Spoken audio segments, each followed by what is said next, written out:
আমার গরু একটাও বিক্রি হয়নি, একটা গরু বিক্রি হয়নি। দেনা করেছি, এই তো ধার দেনা করে করেছিল গরু কেউ কেনেনি। আর এইরকম কেন কেনেনি? জবাই করতে দিবেনি, রাস্তাঘাটে মারধর করতেছে, গাড়ি করে নিয়ে নিচ্ছে। সরকার তো বলে দিয়েছে যে পারমিশন থাকলে যেখানে ইচ্ছে নিয়ে যেতে পারবে, এবং 14 বছরের উপরে যদি গরু হয় কোরবানি দিতে পারবে। 14 বছরের উপরে গরুটা কত লোক পাবে যে কুরবানিটা দেবে? মানুষ কি করে বুঝবে যে 14 বছরের গরু? কি করে জানবে 14 বছরের গরু?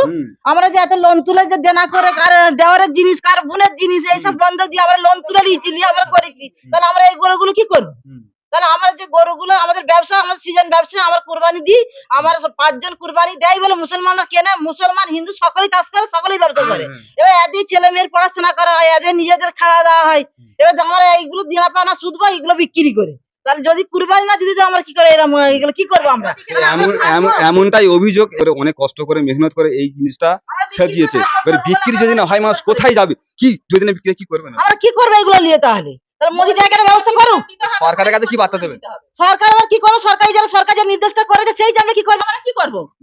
আমাদের সরকারকে ক্ষতিপূরণ দিতে হবে, নাহলে চাকরি দিতে হবে, আর এর ক্ষতিপূরণ দিতে হবে গরু। এবার আমরা বাচ্চা কাচ্চাদের খাওয়াবো না ওদেরকে খাওয়াবো?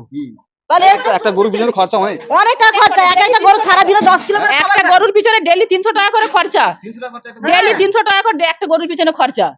এবার খরচা রয়েছে, ওই যে ধার দেনা করে কিনেছি, ওইগুলো আমরা কত পাবো দেনা সুদবো? তাহলে ওইগুলো ক্ষতিপূরণ আমাদের সরকারকে দিতে হবে। যেমন নতুন সরকার এসছে, আমাদের ক্ষতিপূরণ দিতে হবে। কিন্তু এর আগে একবার হয়েছিল এরকম? না, একবার দাদার জন্ম দেখে না, বাপের জন্ম দেখে না, ঠাকুর দাদার জন্ম কেউ দেখে না যে এটা নিষেধ আছে বলে। আজ কেন নতুন দিদি? সরকার তো অনেক হয়েছে, কেউ তো কোনো নিষেধ করে না। সরকার তো আইনের মধ্যে আনতে চাইছে সরকার। এই আইনটা কি অমান্য করা হবে না? তাহলে হ্যাঁ, তো অমান্যই তো, এটা তো অমান্য হচ্ছে। সরকার তো আইনের মধ্যে আনতে চাইছে জিনিসটা, তাহলে আইনের মধ্যে আনুক। তাহলে এটা বেআইনি হচ্ছে তো। আইনের মধ্যে আনছে বলেই তো বলছে যে পারমিশন হলো পারে 14 বছরের উপরে গরু হলে। তাহলে এই বছরটা দিয়ে দিই, এই বছরটা আমাদের কুরবানি দিয়ে দিই, আমরা বেচা কিনা যা করে করবে, না কুরবানি দিতেই দেবে।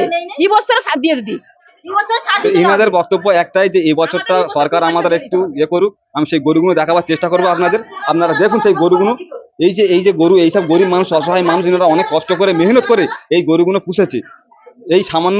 এই সামান্য কিছু রোজগার হবে, এই উপার্জন করে সংসার চালাবে, ছেলে মেয়েদের পড়াশোনা সবকিছু এর উপরে নির্ভর। এর কি বলবেন, এর উপরে কি নির্ভর আপনাদের? হ্যাঁ, আমাদের এর উপরে তো নির্ভর, আমাদের তো ইনকাম করতেও কিছু নেই, এরই উপরে আমাদের সবকিছু। এবার আমরা গরুগুলো না বিক্রি করতে পারলে, আমাদের মহাজন এসে যে আমাদের জুলুম করতে, তাহলে আমরা কি করবো? এবার তাহলে আমাদের বলে দিক যে আমরা কি করবো। আমাদের ক্ষতিপূরণ দিয়ে দিক, আমাদের আর কিছু চাইনি। ক্ষতিপূরণ দিয়ে দিলে পারে আমাদের গরু কুরবানি দিতে হবে না, ক্ষতিপূরণ দিয়ে দিক। এমনটাই বক্তব্য আপনাদের শোনালাম। আপনার নাম? আমার নাম মাসুরা বেগম। আপনার নাম? আমার নাম নাসিমা শেখ, না আমার নাসিমা বেগম।